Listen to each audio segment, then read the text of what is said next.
Now, ever heard of euthanasia? Well, in simple terms, it is medical-aided suicide that terminally ill patients opt for when they cannot take the suffering any longer.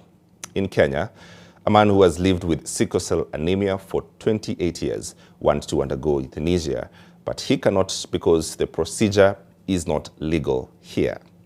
Helen Aura has that story.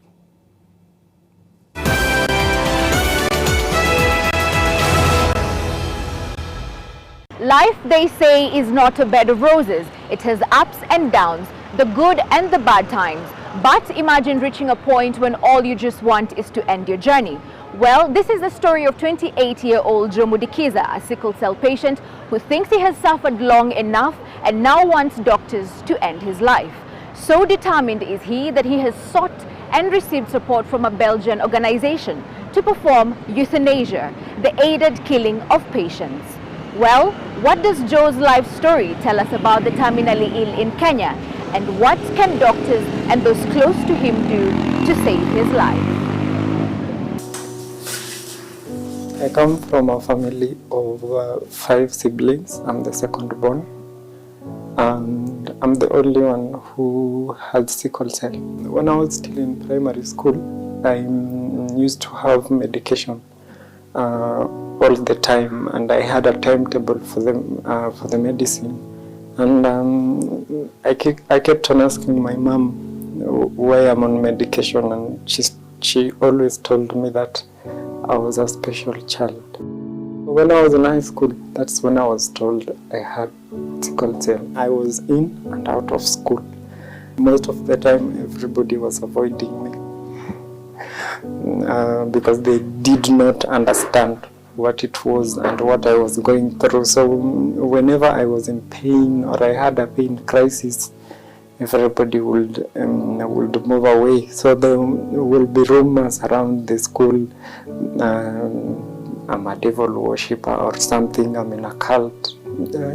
Sometimes there will be a lot of those, but I got to a point where I just got used to it. If I managed to get 10 things, I was a teacher of English and literature, but after some time, I decided to quit because of my condition. I can't be standing in class for an hour and then I get a crisis. Bring the child. When I was a child, I don't remember being in too much of constraints with the condition until last year, April. That's when my condition kind of worsened. The doctors kept on poking my veins, so most of my veins have collapsed, so they can't access any of my peripheral veins. It made me to become weaker by day. I have a crisis every day, from morning to evening. To me, a pain crisis feels like someone is ripping off my skin and inserting broken glass into my veins. And sometimes I'm unable to talk because the moment I talk, each and every word that comes from my mouth feels like I'm chewing razor blades and swallowing them. So and by the time I finish uttering just one word, it feels like I've swallowed 100 razor blades. So when I'm in pain, most of the time I'm inactive. Euthanasia is one of the last options a patient could have.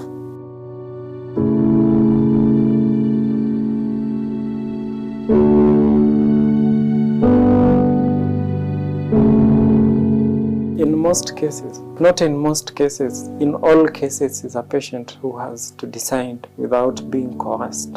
It's something that I've been considering for like the past 5 months. So I've thought about it, and I've even thought about it when I'm not in pain. So it's not something that I decided because of pain. It's something that I decided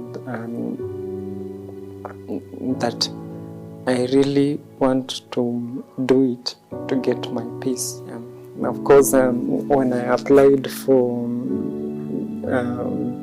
the assisted suicide in Belgium, I was given there's a lot of documents that were sent for me to go through so that I can make a decision based on myself. So they sent everything through my email for me to go through. Of course, I went through everything, and then I told them I was ready.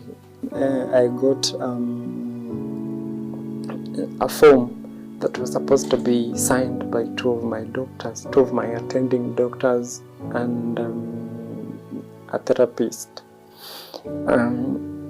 So I called most of the doctors that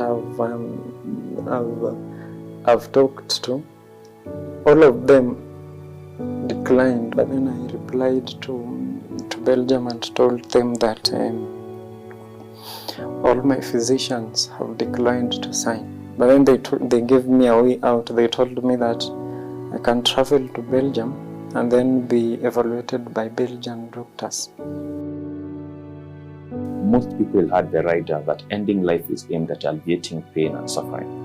But from a quasi-legal perspective, is the intervention taken to end life on medical basis? What quality of life is someone entitled to? I know it's a skittish issue due to cultural basis, religious basis, but it's an issue we will have to face sooner than later. And Kenya is unlikely to allow it through legislative mechanism unless it's a judicial intervention. No. My mom has been asking me to go home now, whereby now my mom has to take another burden again and decide for me everything. Yeah, she didn't know that I had made such a decision until I think yesterday. She got wind of the information and then she sent me a message in the morning. Yeah, she's 100% not on board. I had actually done an appeal online for to get support to go through medication and the surgeries, but it was not enough. Now I'm unproductive and I'm becoming more unproductive, and this one I'm in pain most of the time, from morning to evening. I'm in pain and it's not giving me any chance to do anything. My dad died of cancer.